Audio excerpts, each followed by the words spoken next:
ഞാൻ നാട്ടിലെത്തിയപ്പം പനി, ജലദോഷം, തൊണ്ടവേന, കഫക്കെട്ട് എല്ലാം കൂടെ ഒപ്പരം വന്ന് സൈഡായി കിടക്കുന്നു.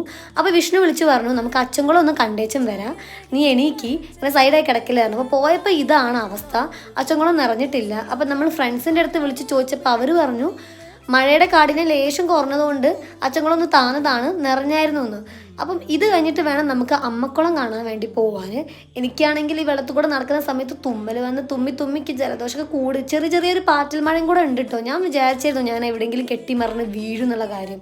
പിന്നെ വീണിട്ടും അതുപോലെ നടന്നിട്ടൊക്കെ ഒരുപാട് ശീലം മുന്നേ ഉണ്ട്. നമ്മൾ കോളേജിൽ പഠിക്കുന്ന സമയത്തൊന്നും ഈ ഭാഗം വിട്ട് വരത്തില്ലായിരുന്നു. അമ്മക്കുളത്തേക്ക് ഒരുപാട് ദൂരമുണ്ട് ഇവിടുന്ന് അങ്ങോട്ടേക്ക്.